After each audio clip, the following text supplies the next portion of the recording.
Hello बच्चों, स्वागत है आपका अपने YouTube channel Vikram sir Jambheshwar school Anupgarh में। बच्चों, आज हम आपके लिए कक्षा 10 विषय हिंदी का भाग नंबर 11 लेकर आए हैं। इससे पहले हमारे 10 भाग आ चुके हैं, जिनके अंदर हमने 19 नंबर के वस्तुनिष्ठ और रेगिस्तान के प्रश्नों को हल किया था। आज इस 11 नंबर भाग में हम कवियों का जीवन परिचय, उनके व्यक्तित्व के बारे में, उनके कृतित्व के बारे में पढ़ने वाले हैं। परीक्षा में हमें 2 कवियों के बारे में पूछेगा, जिनमें से हमें एक के ऊपर अपने उत्तर को लिखना है। तो शुरू करते हैं। प्रश्न है, कवि नागा अर्जुन के व्यक्तित्व एवं कृतित्व के बारे में लिखिए। तो बच्चों, इसका उत्तर है, सबसे पहले हम इनका जीवन परिचय लिखेंगे।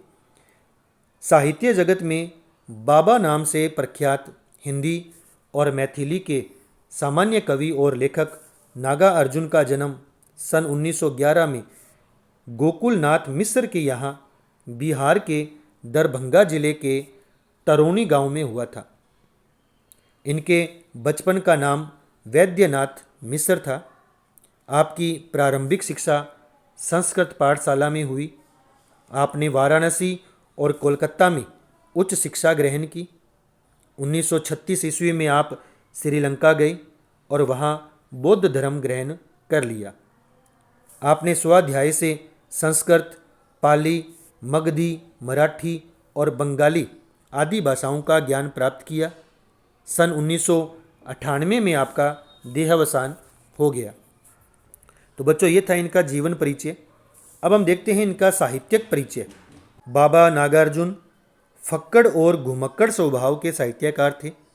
आपने प्रगतिशील और जनवादी आंदोलनों से प्रभावित साहित्य की रचना की। आपके साहित्य में देश के आमजन, किसान और मजदूरों के जीवन का चित्रण हुआ है। आपने गीत, छंदबद्ध रचनाएं तथा मुक्त छंद रचनाएं लिखी है। तो बच्चों, अब हम देखते हैं कि कवि नागा अर्जुन की कुछ रचनाएं। नागा अर्जुन की मुख्य काव्य रचनाएं हैं युगधारा, प्यासी पथराई आंखें, सतरंगे पंखों वाली, हजार हजार बाहों वाली, तुमने कहा था, पुरानी जूतियों का कोरस, आखिर ऐसा क्या कह दिया मैंने, ऐसे भी हम क्या, ऐसे भी तुम क्या, मैं मिलिट्री का बूढ़ा घोड़ा और भस्मांकुर। तो बच्चों, ये था कवि नागा अर्जुन जी के व्यक्तित्व और कृतित्व के बारे में। इसी के अथवा में बच्चों हमें एक प्रश्न और मिलेगा, जिसे हम हल करते हैं। राम वृक्ष बेनीपुरी के व्यक्तित्व और कृतित्व के बारे में लिखिए। तो बच्चों, हम राम वृक्ष बेनीपुरी के जीवन परिचय के बारे में देखते हैं।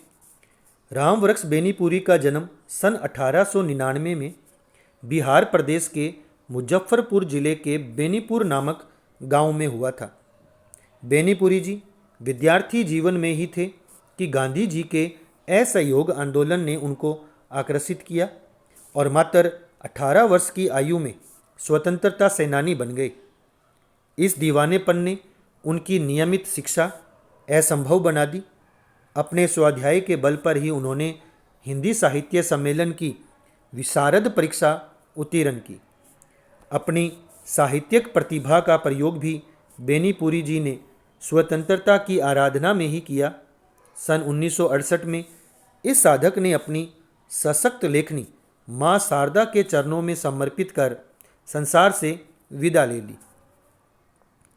तो बच्चों, अब हम देखते हैं इनका साहित्यिक जगत में स्थान। राम वृक्ष बेनीपुरी एक अद्भुत व्यक्तित्व के धनी थे। एक स्वतंत्रता सेनानी और एक साहित्यकार की सम्मिलित साधना को उन्होंने आजीवन सफलता से आगे बढ़ाया। आप अपने सजीव रेखा चित्रों के लिए सदैव स्मरणीय रहेंगे। तो बच्चों, अब हम देखते हैं राम वृक्ष बेनीपुरी जी की कुछ महत्वपूर्ण रचनाएं। इन्होंने निबंध संग्रह लिखे, जिनमें गेहूं और गुलाब, वंदे वाणी विनायको, मशाल आदि थे। इनके रेखाचित्र थे जिनमें माटी की मूर्तें, लाल तारा, बाल गोविंद भक्त। इनके संस्करण हैं मील के पत्थर, जंजीरें और दीवारें। तो बच्चों, ये थे आपके एक साहित्यिक परिचय। आपको यह वीडियो कैसा लगा?